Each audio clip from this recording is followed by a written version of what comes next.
Estou aqui quieto, minha mulher está lá em cima com a Bruna e eu estou nesse silêncio de oração. E queria dizer a você umas coisas simples, rápidas, mas muito fortes. Muito fortes. São convicções que se desenvolveram no meu coração no curso de muitos anos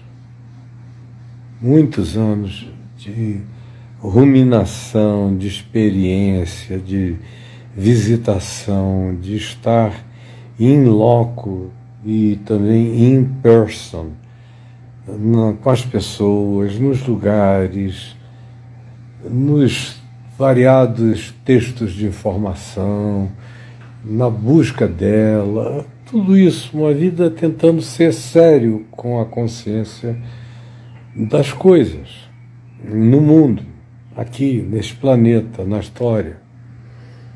E no meio de toda essa confusão, não se fala em outra coisa, obviamente no mundo, a guerra na Ucrânia de repente ficou esquecida.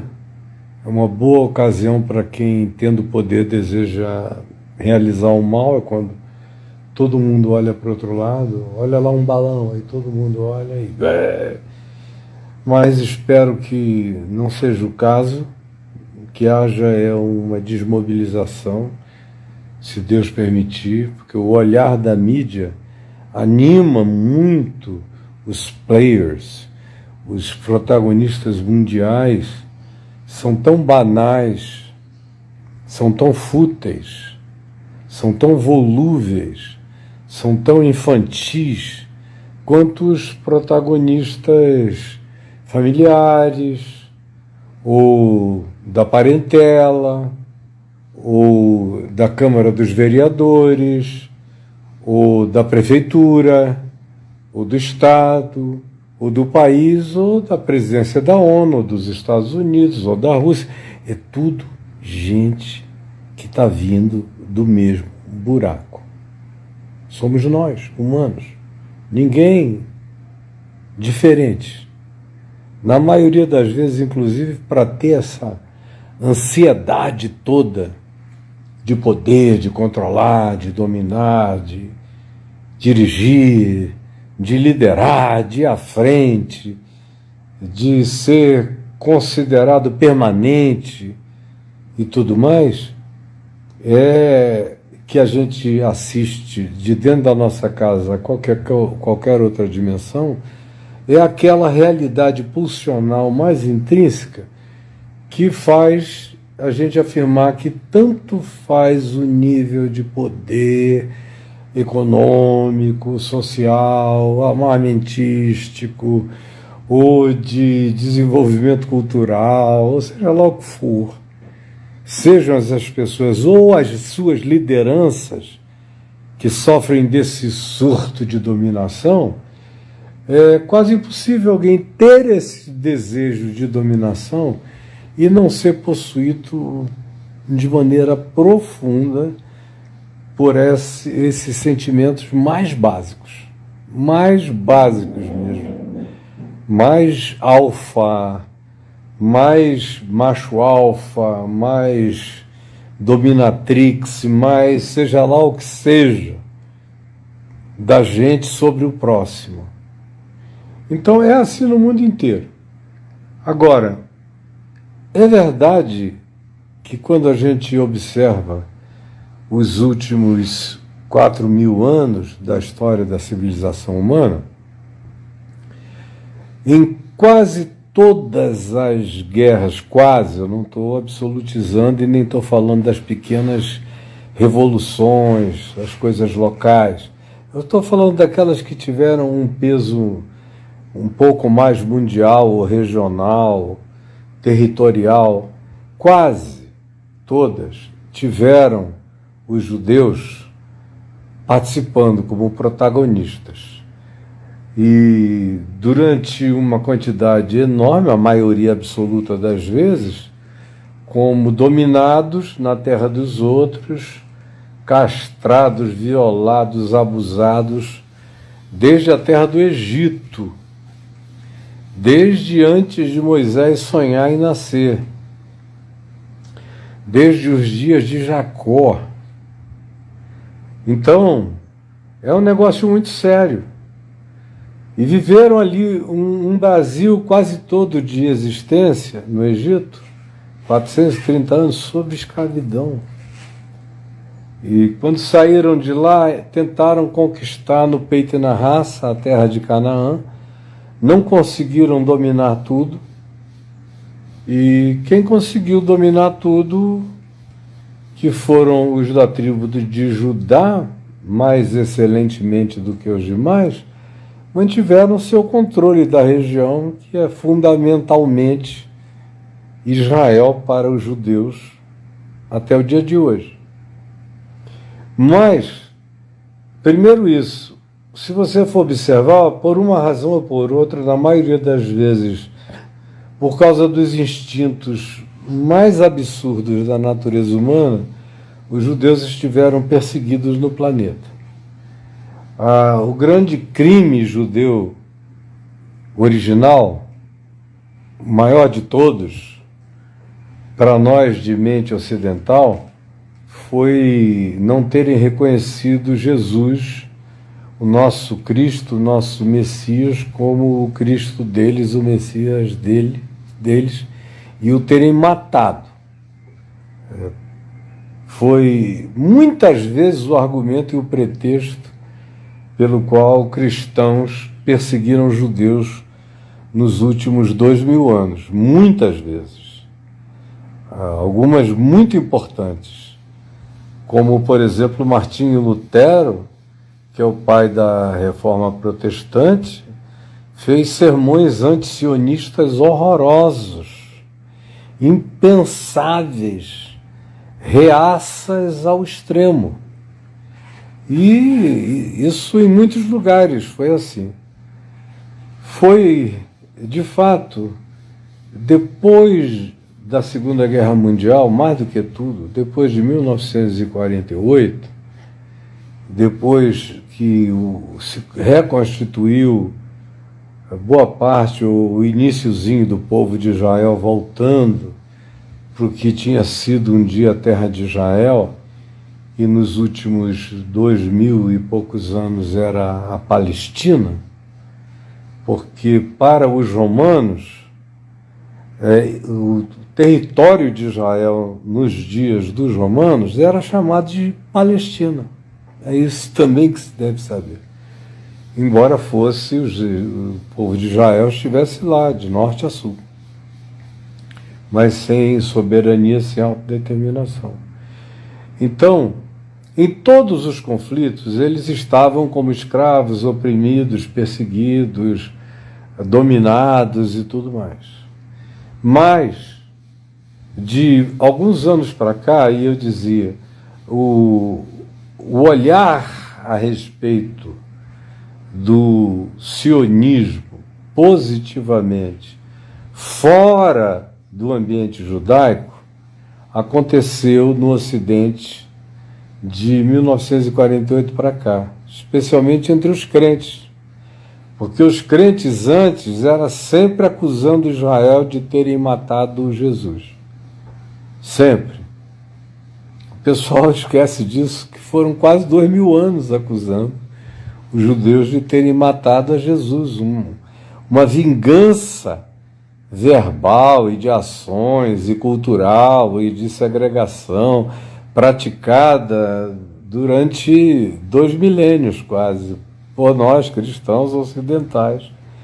Aí, quando eles voltam, aí é mais ou menos nessa mesma época, não exatamente ou coincidentemente, mas já tinha começado um pouco antes a exacerbação pentecostal e o pentecostalismo nos Estados Unidos da América, especialmente foi o pentecostalismo americano que corrompeu o mundo inteiro, na realidade foi isso, e até os reformados e tudo mais, É uma história longa que não é a hora aqui de falar nela.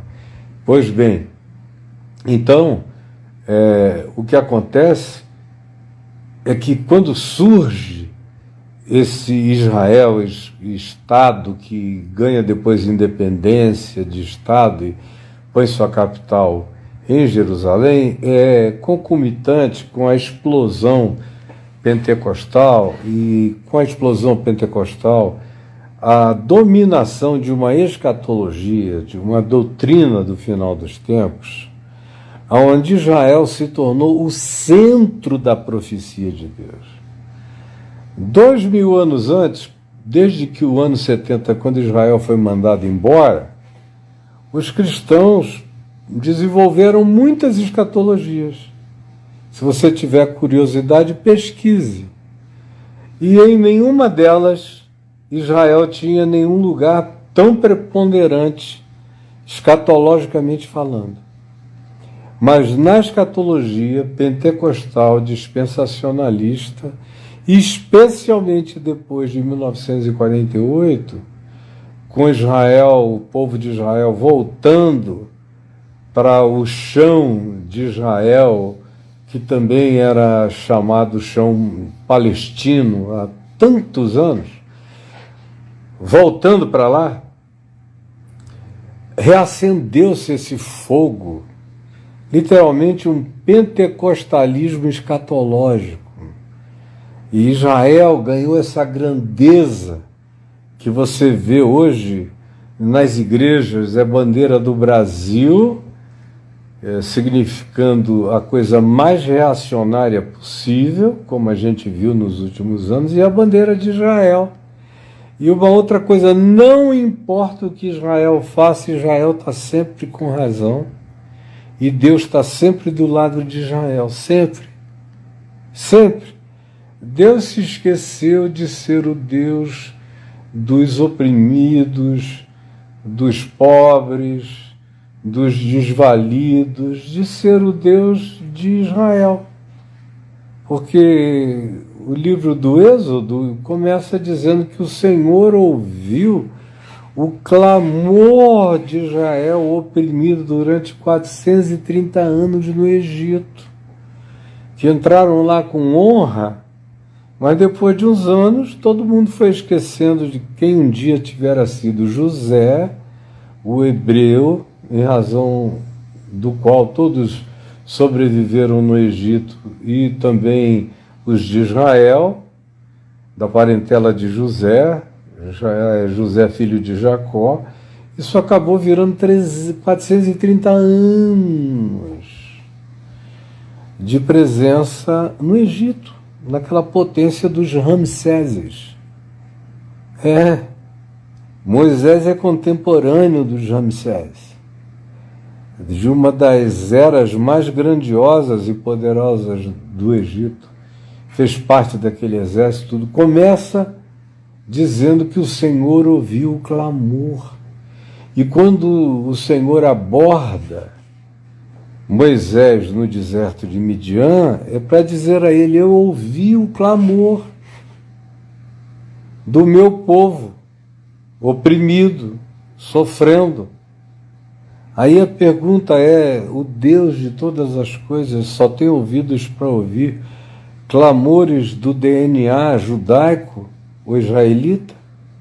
Ou ele não ouve todos os clamores do mundo e da terra desde sempre e o fará para sempre e eternamente? Amém.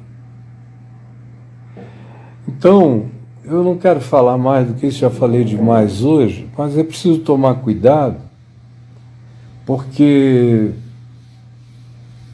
esse Deus de Abraão, Ismael e Isaque, que não é o Deus de Abraão, Isaque e Jacó, não é o Deus de uma linhagem só, é o Deus de uma linhagem múltipla por causa de Abraão, e que na sua precipitação gerou um filho dele, Abraão, inegavelmente dele, e tão reconhecidamente dele que você abre aí no livro de Gênesis e você lê a bênção que Deus deu a Ismael. Uma bênção da pesada. Todos os países árabes e muçulmanos prefeririam hoje em dia não ter o Estado de Israel como vizinho próximo.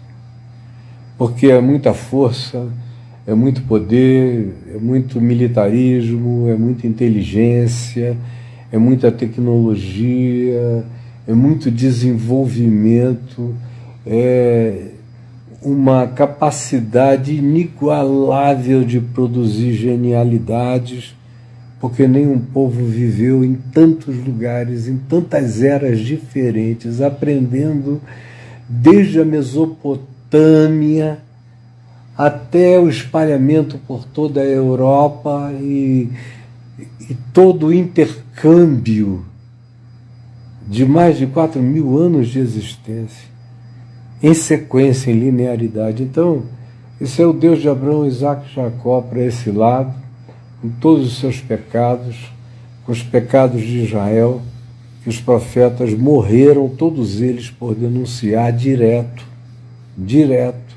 Nunca houve nada santo em Israel. Estavam sempre pecando, em idolatria, em maldade, orgia, em devassidão, em indiferença. Leia o Velho Testamento. Já que você é da lei de Moisés, leia o Velho Testamento, leia os profetas. Leia 1 Reis, 2 Reis, 1 Samuel, 2 Samuel, 1 e 2 Crônicas. Leia, valendo. Leia os profetas, Isaías, Jeremias, Ezequiel, valendo. Você vai ver, não tem nenhum deles dizendo viva Israel. Não, é ai de ti, ai de ti, ai de ti, ai de ti. Ai de ti, como quase todo fanático religioso ouve, de qualquer lado da vida, ai de ti, porque isso carrega um espírito de presunção presente. Então, pegar e no dia de hoje, no século XXI, depois de tanto tempo de tudo, pegar, abrir a Bíblia e dizer, está escrito que essa terra todinha, de Dan a Berseba, se a gente levar em consideração o que Deus disse a Abraão, ou até mais, se a gente levar em consideração algumas fronteiras estabelecidas nos dias de Moisés, que eram bem mais amplas, se alargavam para regiões ao sul, iam e entravam no que hoje seria a Jordânia, entraria em alguns pedaços da Síria, do Líbano, e toda aquela área interna seria completamente Israel, de acordo com Moisés. Pega isso e leva, porque os palestinos também têm lá um outro documento não tão antigo, mas que tem 1.400 anos de validade. É uma guerra de cartório religioso, um com a Bíblia, outro com o Corão, e os cristãos dando uma de mediadores em favor da linhagem de Abraão, Isaac e Jacó, porque Israel se transformou na menina dos olhos de Deus. E Israel é o centro escatológico de todas as coisas, e Jesus não pode voltar se todas as profecias não se cumprirem com Israel e Israel não se tornar soberano de todas as coisas. Então, para mim é muito difícil, gente. Para mim é muito difícil, não tem nada a ver com fé. Tem a ver com uma convicção de bom senso, cheio de muita paz aqui dentro de mim, porque existem muitos Israéis. O povo de Israel, o Estado de Israel, que é para onde eu vou desde os anos 70, eu já cheguei lá, já vi o Estado de Israel. Mas eu nem penso no Estado de Israel quando eu estou lá. Eu penso na história bíblica. Eu ensino a história bíblica para um Israel que não é descendente de Abraão e que, portanto, não tem nada a ver com o Estado de Israel, que somos nós, os gentios. A quem Paulo declarou, escrevendo aos Gálatas, que éramos Israel de Deus. Israel de Deus, não por causa de Abraão, da genética abraâmica, mas por causa do cumprimento da promessa universal de Deus de abranger todas as nações da terra no Cristo, que em Jesus é da descendência de Abraão, é filho de Davi. Pelo amor de Deus, gentio, Luri, significa gente como você e eu, gente que não é judia. Os judeus chamavam de gentios. Então, uma coisa é o povo hebreu, outra coisa são os israelitas, nem todos os israelitas são israelenses. Outra coisa são os judeus de Judá, os judeus do judaísmo e os judeus que têm descendência judaica, mas que não são nem do judaísmo e nem são israelenses. E aí a gente ainda pode ir, e temos nós, que somos Israel de Deus, sem termos nada a ver com nada disso. Porque a promessa se cumpriu na nossa vida. Na minha foi num balcão da Assembleia de Deus de Manaus, no início dos anos 70. E você foi aonde? Em Belfor Roxo? Foi na Moca? Foi aonde? As geografias deixaram de ser importantes para quem crê em Jesus. Não é nem no Monte Gerizim, nem em Jerusalém o lugar onde se deve adorar. É só no coração. O resto é tirar o olhar de dentro da gente, botar o olhar da gente numas geografias chamadas de sagradas, que é uma palavra que eu abomino, é a palavra sagrado. Porque é pelo sagrado que a gente mata, rouba, mente, engana, é o sagrado. O santo desmobiliza o ódio em nós, o sagrado fomenta, alimenta, cria. O sagrado é coisa, é posse, é presença física, fetichiza, gera idolatria. Idolatria, o santo é imponderável, é invisível, não está presente só se manifestar como consciência, como verdade de ser.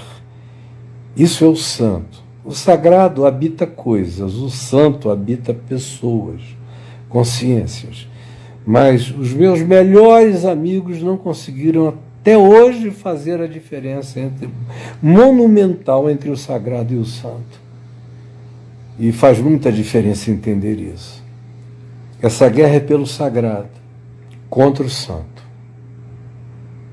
Essa guerra é em favor de escrituras contra o entendimento, a paz, o diálogo, a bondade, a hospitalidade, o acolhimento, a disposição de praticar o bem, não importa qual seja o preço, e não desistir dele, não cansar do bem. Como muitos amigos meus em Israel me falaram: olha, Caio, eu cansei de tentar. Aí partiram para o Benjamin Netanyahu, que prometeu atropelar e acabar com esse negócio de dois estados. O sagrado é que venceu. E o sagrado é que está matando. Enquanto vocês ficarem determinando chão sagrado, vivendo essa religiosidade predatória de leões, de bichos e de feras fazendo xixi nas esquinas e dizendo em nome de Deus: aqui é o lugar, o chão de Deus, que é o lugar abençoado. Vocês vejam, o lugar abençoado foi o lugar que mais produziu guerra per capita na história da humanidade. foi o lugar sagrado. É o sagrado que ainda vai acabar com qualquer tranquilidade nossa nessa vida. Aí você me pergunta, e você é em favor de quê? Eu sou em favor do que a Bíblia ensina, que a espiritualidade dos profetas da Bíblia ensinou, do que Deus explicitamente falou através deles. Os céus dos céus, os cosmos, as existências de todos os tamanhos e aquelas que não cabem em tamanhos, que são de dimensões onde espaço-tempo não significam nada. Os céus dos céus não me podem conter, mas vós dizeis que me construireis uma casa, é o que pergunta Deus através dos profetas. Que pergunta, não precisa de mais nada. De mais nada. Eu creio nisso. Creio no que Jesus disse. Não é em lugares que se deve adorar a Deus, não é no Monte Gerizim, nem em Jerusalém, nem no Monte Sião, nem no Monte Sinai, nem monte nenhum. Deus é Espírito. Me importa que os seus adoradores o adorem em espírito e em verdade. Aí você quer fazer casas, quer geografizar Deus, ou criar uma terra para Deus, os termos de Deus, as fronteiras de Deus, são guerras pelos lugares sagrados. Eles chamam de terra santa, mas é terra sagrada. Se fosse santa, se fosse realmente santa, não seria a terra da escravidão, nem da guerra, nem do ódio, nem da disputa, nem das leis que matam, nem dos direitos que chacinam em nome do único Deus, seja de um lado, seja do outro, seja de que lado seja. Não importa, fique irrelevante, é em nome do único Deus. E que nós cristãos entramos em nome do único Deus já com Deus tomando um lado. Quando Deus nunca tomou o lado de Israel no sentido de fazer de Israel um paraíso. Israel tinha que aprender a virar gente, ou então entrava no cacete. Foi assim em todo o Velho Testamento, foi assim em toda a narrativa bíblica, foi assim na história humana até aqui, mas você não acompanhou nada disso, não sabe coisa alguma, embarca em tudo que dizem e cultua Israel e odeia a Palestina.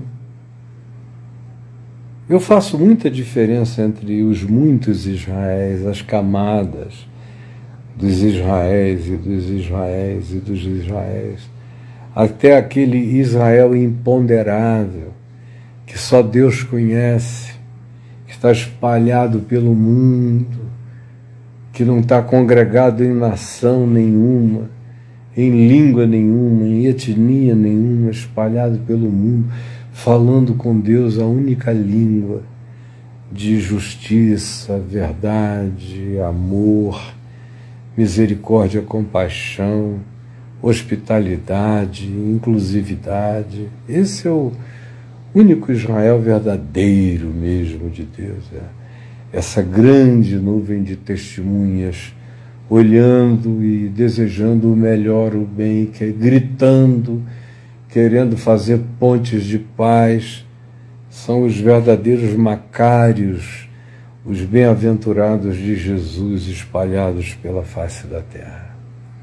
Tomem cuidado para que os livros sagrados não venham a acender definitivamente as bombas de hecatombe devastadoras e apocalípticas. Não alimente o ódio em nome de nada. Quem o faz trabalha em favor de Satanás.